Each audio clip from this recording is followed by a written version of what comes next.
तर सगळ्यात आधी फ्रेंड्स तुम्ही स्लीव्ज बघू शकता की आपण कशा पद्धतीने इथं जोडलेली आहे। तर इनविजिबल जी स्लीव्ज आहे आपण इथं जोडून घेतलेली आहे।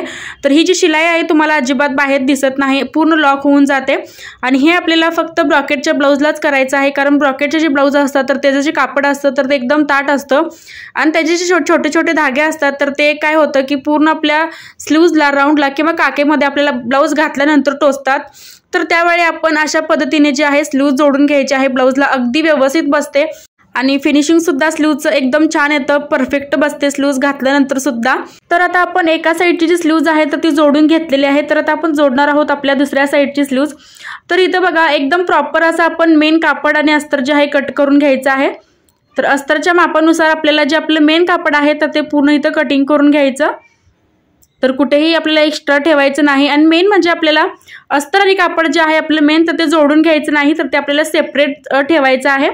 आता हे बघा एक्स्ट्राचं जे माझं कापड होतं स्लीव्जचं तर ते पूर्ण मी कट करत आहे अस्तरच्या मापानुसार। आता या ब्लाउजचं जे कटिंग आहे तर तेही तुम्हाला नेक्स्ट व्हिडिओमध्ये माझ्या बघायला मिळेल। तर हे बघा अस्तरच्या मापानुसार आपलं जेवढं एक्स्ट्राचं जे मेन कापड एक्स्ट्रा राहिलं होतं तर ते पूर्ण आपण इथं असं कट करून घ्यायचं आहे सगळ्यात आधी। आणि हे फक्त तुम्ही ब्रॉकेटच्या कापडालाच करू शकता, कारण सिंथेटिक जे असतात तर एकदम सळसळीत असतात, तर ते तुम्हाला फक्त अस्तर लावूनच करावे लागतात। आता हे बघा ब्लाउज मी पूर्ण इथं तयार करून घेतलेला आहे, शिवाय स्लीव्ह सुद्धा मी इथं तयार करून घेतलेले आहेत, म्हणजेच एक्स्ट्रा जे कापड आहे पूर्ण मी कटिंग करून घेतलेलं आहे। तर आता जर तुम्ही शेप कट केला नसाल तर सगळ्यात आधी आपण इथं शेप कट करायचा आहे स्लीव्हचा। तर हे बघा अशा पद्धतीने आपली जी स्लीव्ज आहे आतल्या साईडला अस्तर, वरच्या साईडला आपलं जे मेन कापड आहे तर ते येणार आहे, सेंटरला बरोबर आपलं जे ब्लाउज आहे तर तो येणार आहे। तर आता सगळ्यात आधी मी इथं आपला जो फ्रंटचा शेप आहे तर तो इथं कट करून घ्यायचा आहे। तर मी जो शेप आहे फ्रंटचा तर तो मी स्लीव्ज जे आहे जोडतानाच देत असतो।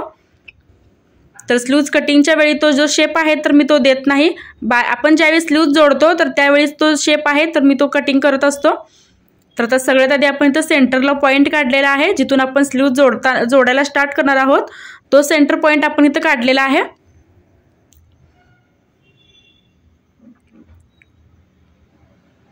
आणि आता आपण इथं आपला जो फ्रंटला जो शेप आपण जोडणार आहोत तर त्या जो शेप आहे आपण इथं कटिंग केलेला आहे।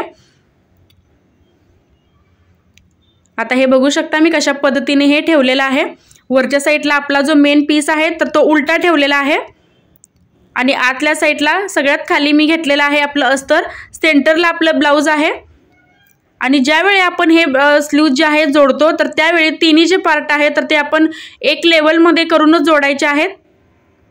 तर हे बघा आपण सेंटरपासून स्टार्ट केलेला आहे आपली स्लीव्ज जी आहे तर ती जोडायला, आणि तीन पार्ट आपल्याला एकत्र धरून ही जी टीप आहे तर ती मारून घ्यायची आहे अर्ध्या इंचच्या स्पेसवरती। आता जर तुम्ही नवीन असाल तर तुम्ही काय करायचं आहे, जर तुम्हाला डायरेक्ट असं स्लीव्ज जे आहे जोडता येत नसेल तर तुम्ही सगळ्यात आधी मेन कापडावरती खडून जे आहे मार्किंग करून घ्यायचं आहे। स्लीव्हचा जो शेप आहे तर त्याप्रमाणे तुम्ही मार्किंग करायचं आणि त्यानंतरच मग तुम्ही मुंड्याला जे आहे स्लीव्ज जे आहे तर ती अशी जोडून घ्यायची आहे। तर आता इथं बघू शकता मी कशा पद्धतीने जे आहे इथं स्लीव्ज जोडत आहे। तिन्ही पार्ट जे आहेत आपण असे एकत्र धरून जे आहेत स्लीव्ज आपण इथं जोडून घ्यायचे आहे। तर एक साईड मी आता कंप्लीट केलेली आहे, तसंच आपण दुसऱ्या साईडला सुद्धा हे जोडून घ्यायचं आहे। तर हे बघा तर स्लीव्ह सुद्धा आपली अगदी व्यवस्थित आणि परफेक्ट बसलेली आहे, कुठे सुद्धा कापड जे आहे कमी जास्त झालेलं नाही।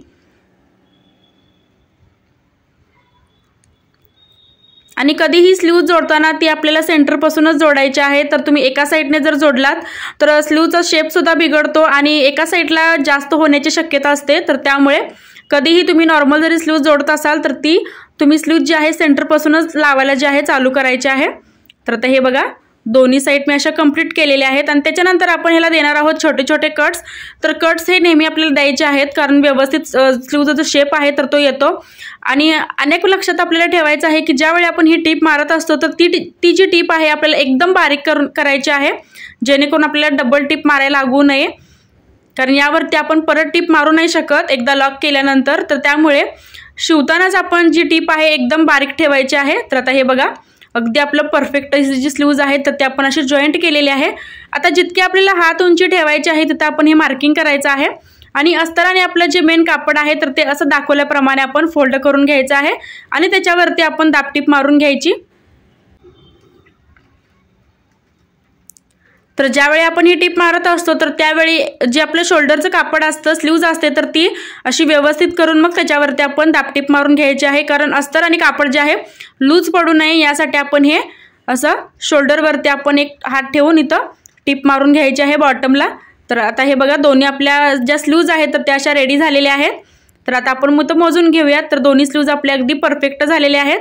तर सरळ बाजूने आपण याला टीप मारून घेणार आहोत, कारण ब्लाऊज फिटिंग करायच्या अगोदर आतल्या साईडने डायरेक्ट आपण नाही फिटिंग करायचं। तर सरळ बाजूने सगळ्यात आधी आपण पहिल्यांदा ही टीप मारायची आणि टीप पण अगदी आपण एक स्ट्रेट लाईन अशी आखून घ्यायची पहिल्यांदा आणि ती टीप मारायची। त्याच्यानंतर एक्स्ट्राचं सगळं इथं आपण कापड कट करायचं आणि त्यानंतर आपलं जितकं फिटिंग आहे आपल्या ब्लाऊजचं तर ते टाकून घ्यायचं आहे। तर आता एका साईडला मी टीप मारलेली आहे, तर इथं बघू शकता की दुसऱ्या साईडला सुद्धा ही टीप आहे, तर मी ती मारत आहे सरळ ब्लाऊजवरतीच। तर फ्रेंड्स, तुम्हाला माझा आजचा व्हिडिओ कसा वाटला हे कमेंटमध्ये नक्कीच सांगा। काय डाऊट असतील तर तेही तुम्ही मला विचारू शकता। तर याचं फिनिशिंग बघू शकता, सगळ्यात आधी तुम्ही आतून कसं आलेलं आहे। तर तुम्हाला ब्रोकेडचे जे ब्लाऊज आहेत तर ते टोचत असतील तर तुम्ही या पद्धतीने जी स्लीव्ज आहे तर ती लावू शकता। अगदी व्यवस्थित बसतात ब्लाऊज, शिवाय फिनिशिंग सुद्धा छान येतं ब्लाऊज उलटं केल्यावरती सुद्धा। चॅनलवरती जर तुम्ही माझ्या नवीन असाल तर सबस्क्राईब नक्की करा आणि व्हिडिओ शेवटपर्यंत बघितल्याबद्दल अगदी मनापासून धन्यवाद।